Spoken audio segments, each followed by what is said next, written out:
Alhamdulillah, wassalatu wassalam ala rasulillah. Cette leçon concerne la dilatation des branches qui a été présentée par professeur Yacoubi.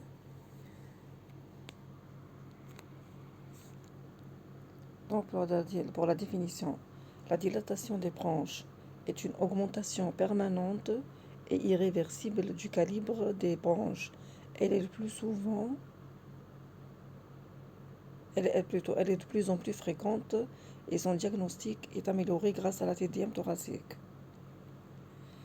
La dilatation de branche se développe selon un cercle vicieux. Elle commence par une agression de la muqueuse bronchique qui conduit à une infection et une colonisation bactérienne, ce qui va déclencher une réponse inflammatoire. Cette réponse va provoquer une hypersécrétion bronchique et une altération de l'épuration mucociliaire, qui va entraîner une inflammation locale persistante et des dommages tissulaires. Ces dommages vont entraîner une diminution des défenses immunitaires locales, ce qui va altérer le drainage bronchique. Il causera une suppuration chronique et une hyperréactivité bronchique et rebelote, une autre agression, et l'inflammation va être entretenue. Donc c'est pour ça que c'est une maladie chronique. Les causes de la dilatation des branches peuvent être classées en local et plutôt en focal, qui n'est pas loin de local bien sûr, et diffuse. Les DDB focales, on a une tumeur ou un corps étranger, une compression extrinsèque ou une infection notamment par mycobactéries spécifiques. Si elles sont diffuses, elles sont souvent liées à des facteurs post-infectieux, viraux ou infantiles, ou des syndromes congénitaux, mucoviscidose ou dyskinésie ciliaire primitive. Ce sont des anomalies qui ont relation avec les altérations génétiques. Les syndromes d'immunodéficience comme hypogammaglobulinémie, des maladies auto-immunes ou des séquelles d'inhalation toxique.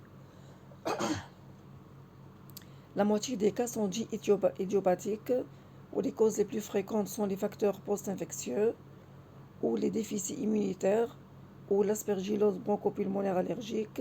Le RGO aussi est en question. Le diagnostic repose sur une anamnèse détaillée et des examens complémentaires. L'anamnèse va rechercher une toux productive chronique et récidivante, des infections bronchopulmonaires répétées et des hémoptysies. L'examen clinique peut révéler une altération de l'état général, des râles bronchiques et un hypocratisme digital. Quand on dit hypocratisme, il faut tout de suite mentionner l'hypoxie des tissus qui est d'origine respiratoire quand il y a une insuffisance respiratoire. La radiographie thoracique, elle peut montrer des clartés tubulées. Donc ces tubules représentent les branches dilatées. Ou un aspect en rosette, c'est-à-dire des petits nodules liés à l'inflammation ou à l'infection qui se regroupent près d'une branche dilatée. Ils vont apparaître sous forme de rosette. Aussi, il y a un signe de l'anneau ou chaton de bague, quand le diamètre de la branche dilatée va devenir plus grand que celui de l'artère qui l'accompagne. Mais un cliché normal, bien sûr, n'explique pas le diagnostic. On peut avoir un cliché normal.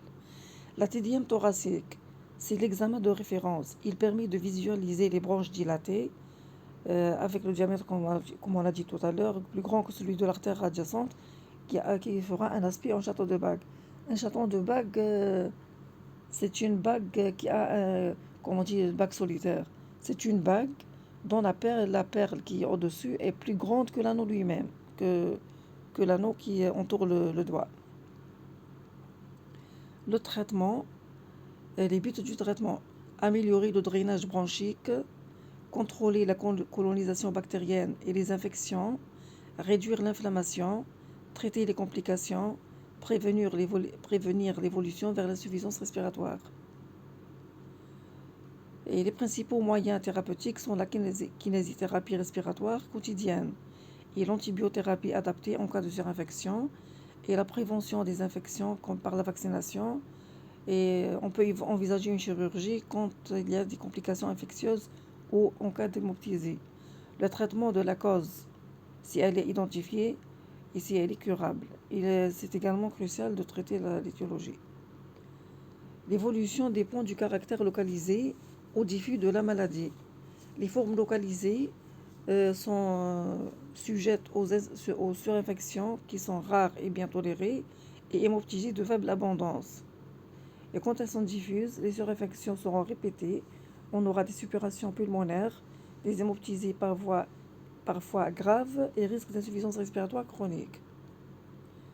Donc, en conclusion, la dilatation des bronches est une maladie évolutive et irréversible et le pilier de sa prise en charge restera toujours la prévention.